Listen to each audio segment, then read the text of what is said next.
ओम शांति। 13 अक्टूबर 2023।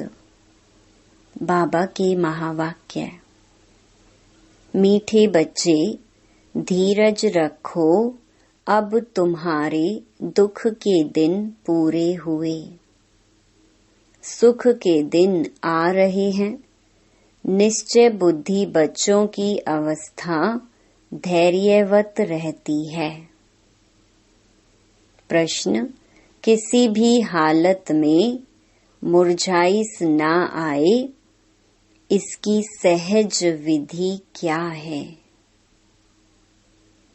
उत्तर: ब्रह्मा बाप का सैंपल सदा सामने रखो। इतने ढेर बच्चों का बाप, कोई सपूत बच्चे हैं तो कोई कपूत, कोई सर्विस करते, कोई डिससर्विस। फिर भी बाबा कभी मुरझाते नहीं, घबराते नहीं। फिर तुम बच्चे क्यों मुरझा जाते हो? तुम्हें तो किसी भी हालत में मुरझाना नहीं है। गीत धीरज धर मनवा। ओम शांति। धीरज धर मनुआ मनुष्य को नहीं कहा जाता। मन बुद्धि आत्मा में है। यह आत्मा को कहा जाता है। आत्मा को सिवाय परमपिता परमात्मा के और कोई कह न सके कि धैर्य धरो, क्योंकि अधीर्य को ही धैर्य दिया जाता है। अगर ईश्वर सर्वव्यापी है तो उसको अधीर्य कहा नहीं जा सकता। मनुष्य इस समय सब अधीर्य हैं, दुखी हैं। इसलिए धैर्य देने के लिए, सुख देने के लिए बाप आए हैं। कहते हैं अब धैर्य धरो। बाप के महावाक्य सिर्फ तुम्हारे लिए नहीं है, वास्तव में सारी दुनिया के लिए है। सारी दुनिया आहिस्ते आहिस्ते सुनती रहेगी। जो सुनते हैं वह आते रहते हैं। सबका सद्गति दाता, दुख हरता एक बाप ही है। यह है ही दुख की दुनिया। बच्चे समझते हैं अभी हमारे मुक्ति जीवन मुक्ति के दिन व कलयुग पतित दुनिया से छुटकारा पाने के दिन हैं।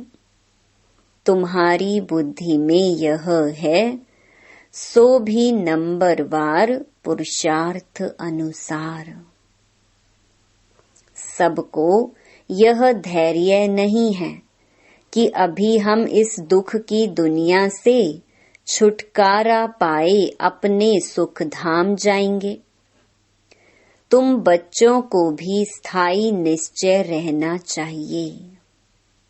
हमारे सुख के दिन अब आ रहे हैं, अगर श्रीमत पर चलते रहेंगे तो।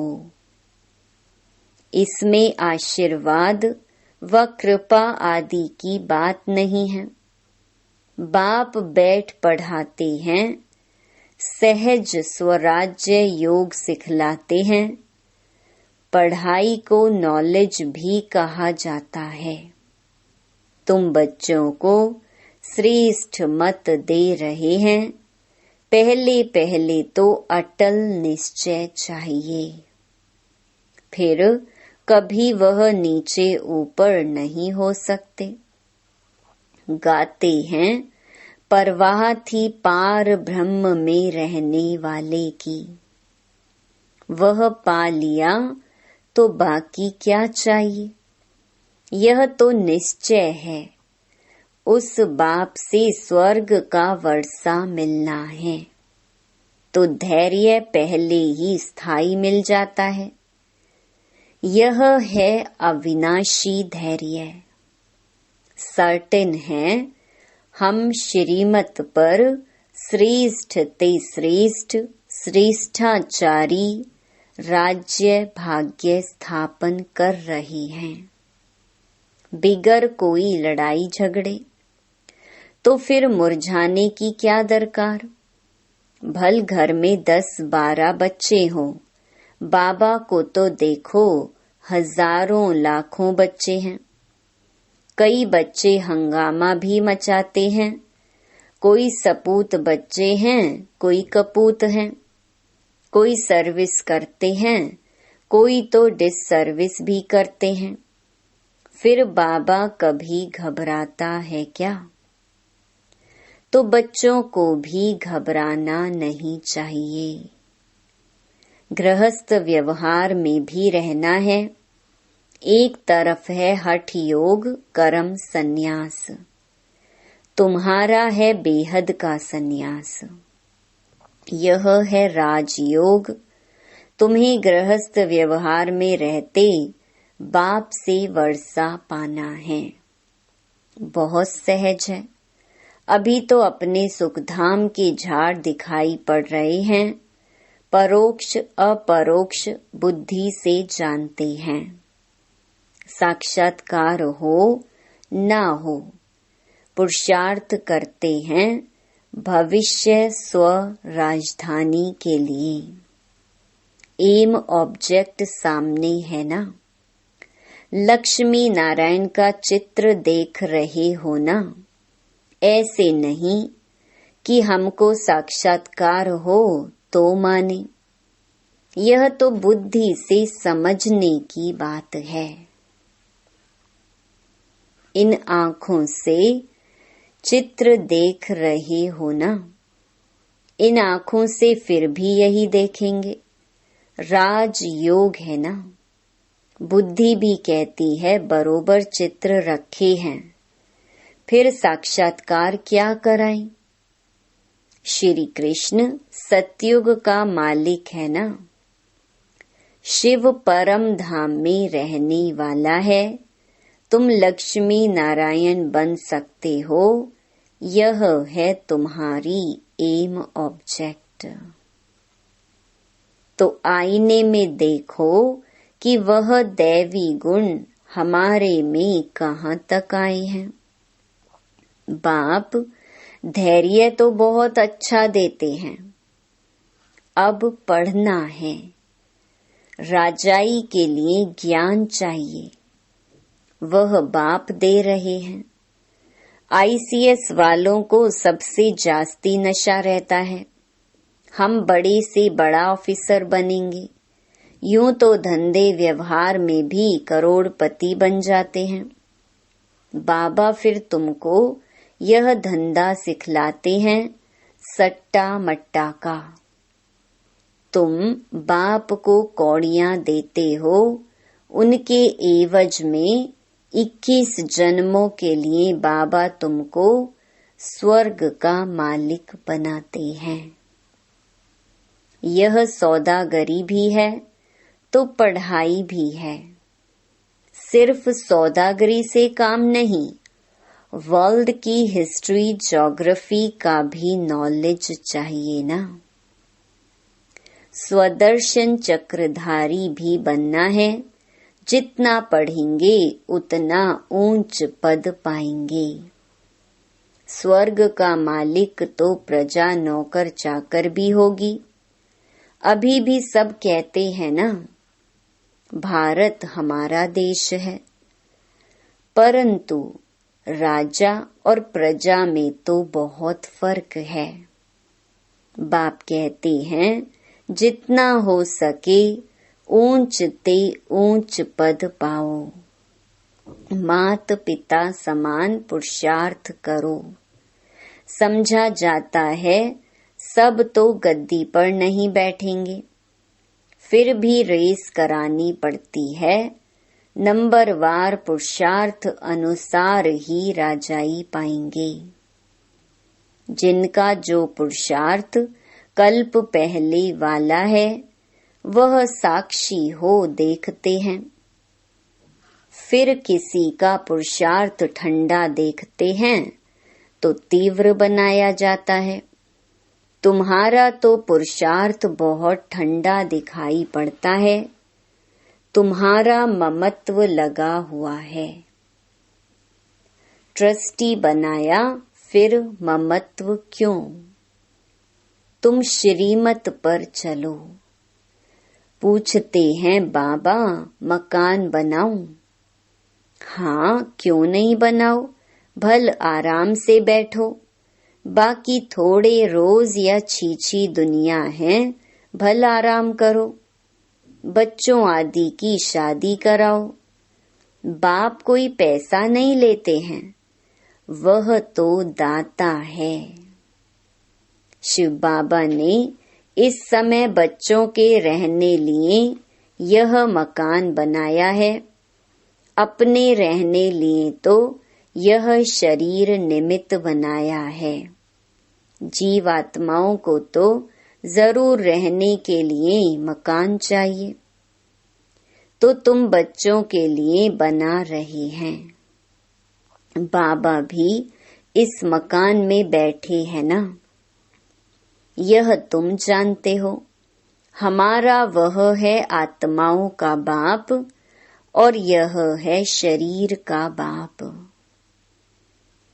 तुमको एडॉप्ट किया है, तुम हमारे बच्चे हो।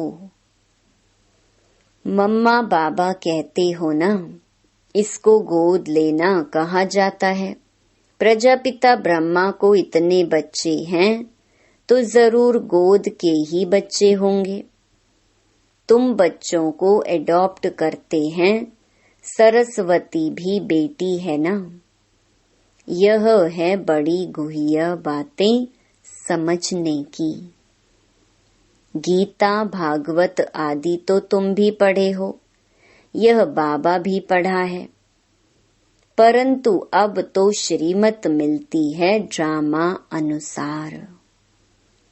जो कुछ कहा सो ड्रामा अनुसार, उसमें जरूर कल्याण ही होगा। नुकसान होता है, उसमें भी कल्याण ही है। हर बात में कल्याण है। शिव बाबा है ही कल्याणकारी। उनकी मत अच्छी है। अगर उस पर कोई शंका रही तो श्रीमत पर ना चल, अपनी मत पर चलते हैं, इससे धोखा खाएंगे। फिर शिव बाबा क्या करे? कदम कदम पर राय पूछना है। सुप्रीम पंडा तो बैठा है ना। बहुत बच्चे यह बात भूल जाते हैं क्योंकि योग में नहीं रहते हैं। योग अथवा याद को ही यात्रा कहा जाता है। याद नहीं करते तो समझें हम रेस्ट ले रहे हैं। यात्रा पर जाकर कोई रेस्ट लेते हैं। तुम भी अगर रेस्ट लेते हो, याद नहीं करते हो, तो विकर्म भी विनाश नहीं होंगे और आगे भी नहीं बढ़ेंगे। याद नहीं करते तो नजदीक नहीं जाते। आत्मा थक जाती है, बाप को भूल जाती है। बाप कहते हैं तुम यात्रा पर चल रहे हो, रात को तो तुम रेस्ट लेते ही हो। ऐसे नहीं कि रात को तुम नींद में हो तो यात्रा पर हो। नहीं, वह रेस्ट है। जब जागते हो तब यात्रा पर हो। नींद में कोई विकर्म विनाश नहीं होंगे। बाकी हाँ, दूसरे कोई विकर्म होते नहीं हैं। तो बाप सभी बातें समझाते हैं, परंतु कोई अमल में भी जब लाए। ढेर पॉइंट बतलाते रहते हैं। बैरिस्ट्री की पॉइंट्स तब बुद्धि में आती हैं जब वह बैरिस्ट्री पढ़ते हैं। डॉक्टरी व इंजीनियरिंग पढ़ते हैं, फिर वह डॉक्टर अथवा इंजीनियर आदि बनते हैं। जो जैसा कोर्स करते हैं वैसा बनते हैं। यहाँ तो एक ही कोर्स है। चलते चलो, तुम्हारे सिर पर जन्म जन्मांतर के पापों का बोझा बहुत है। उनको विनाश करने का उपाय एक ही है, बाप को याद करना, नहीं तो पद भ्रष्ट हो पड़ेंगे। माला बनी हुई है ना, 9 रत्नों का भी गायन है। यह कहाँ से आए, सो मनुष्य नहीं जानते हैं। 8 रत्न हैं जो रुद्र की माला बनते हैं, तो पुरुषार्थ अच्छा करना चाहिए। स्टूडेंट्स अच्छा पढ़ते हैं तो रजिस्टर से माँ बाप को भी पता लगता है। यहाँ तो बाप ही टीचर भी हैं, तो वही जाने। तुम पढ़ते ही हो बाप के पास, रजिस्टर का भी उनको पता पड़ता है। तुम भी अपने रजिस्टर को समझ सकते हो, कहाँ तक हमारे में गुण हैं। मैं औरों को कहाँ तक आप समान बनाता हूँ।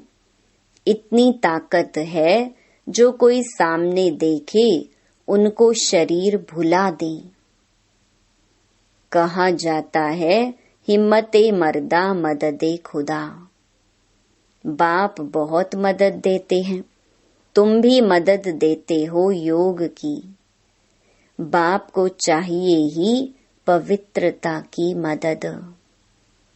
सारी पतित दुनिया को पावन बनाना है योग बल से। जितना जितना जो योग की मदद देंगे, उतना बाबा खुश होंगे।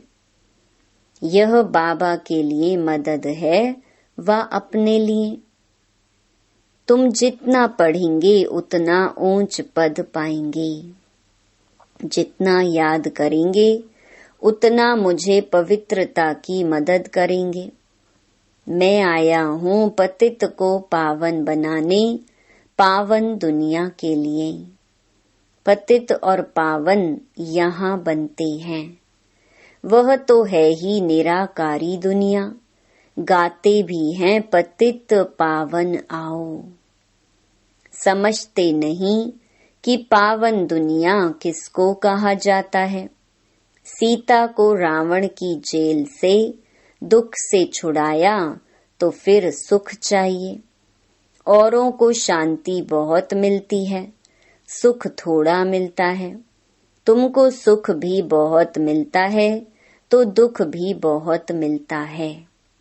पिछाड़ी में जो आत्माएं आती हैं, थोड़ा पार्ट बजाए वापिस चली जाती हैं। 1-2 जन्म भी लेते हैं, थोड़ा समय आया यह गया।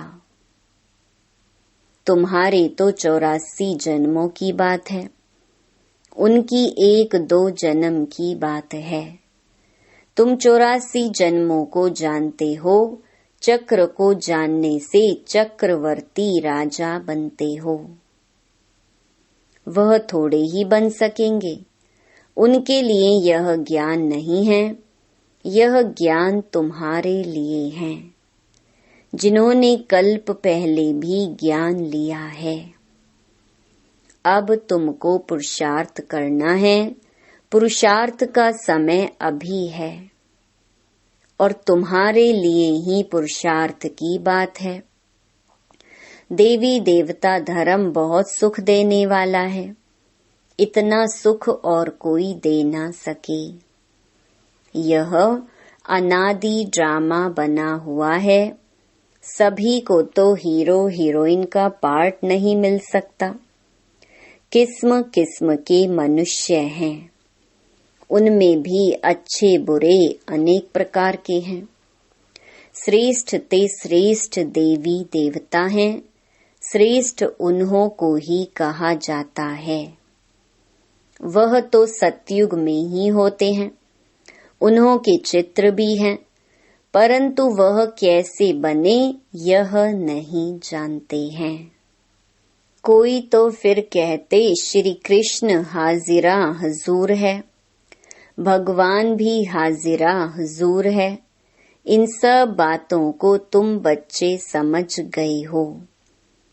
यह एम ऑब्जेक्ट बहुत अच्छी है समझाने लिए। सबको निमंत्रण जरूर देना है। अखबार से सबको निमंत्रण मिल रहा है। अभी बाकी टाइम बहुत थोड़ा है। अब तक बच्चे यात्रा करते करते थक जाते हैं तो बैठ जाते हैं। माया के तूफान सहन नहीं कर सकते हैं। युद्ध के मैदान में माया तो जरूर पकड़ेगी। रुस्तम से रुस्तम होकर लड़ेगी। जोर से तूफान आएंगे। फिर कहते हैं जब से ज्ञान में आया हूँ तो विघ्न बहुत पड़े हैं। धंधे में भी घाटा हुआ है।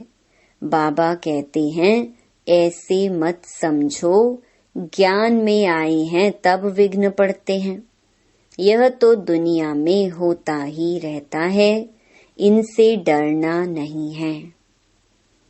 कभी शुक्र की दशा, कभी राहु की, कभी किसकी दशा बैठती है।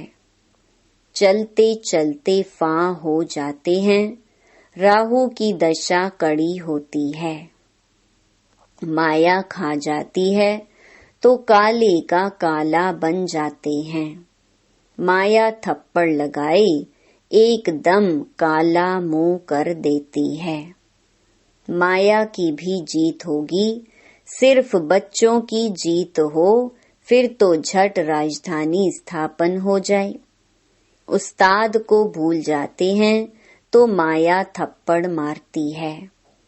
ऐसे रूहानी साजन को सजनी भूल जाती है, यह भी वंडर है ना।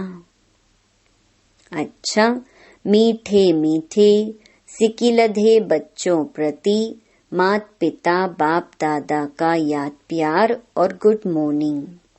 रूहानी बाप की रूहानी बच्चों को नमस्ते।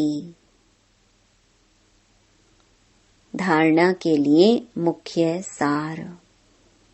पहला, योग बल से पतित दुनिया को पावन बनाने में बाप का मददगार बनना है। याद की यात्रा में रेस्ट नहीं लेनी है। ऐसी याद हो जो सामने वाला अपना शरीर भी भूल जाए। दूसरा, श्रीमत में कभी भी शंका उठाकर अपनी मनमत नहीं चलानी है। हर बात में राय लेते उसमें अपना कल्याण समझकर चलना है। वरदान, सहयोग की शुभ भावना द्वारा रूहानी वायुमंडल बनाने वाले मास्टर दाता भव। जैसे प्रकृति अपने वायुमंडल के प्रभाव का अनुभव कराती है, कभी गर्मी कभी सर्दी, ऐसे आप प्रकृति जीत सदा सहयोगी सहज योगी आत्माएं अपनी शुभ भावनाओं द्वारा रूहानी वायुमंडल बनाने में सहयोगी बनो। वह ऐसा है, वह ऐसा करता है, यह नहीं सोचो। कैसा भी वायुमंडल है, व्यक्ति है, मुझे सहयोग देना है। दाता के बच्चे सदा देते हैं, तो चाहे मनसा से सहयोगी बनो, चाहे वाचा से, चाहे संबंध संपर्क के द्वारा, लेकिन लक्ष्य हो सहयोगी जरूर बनना है।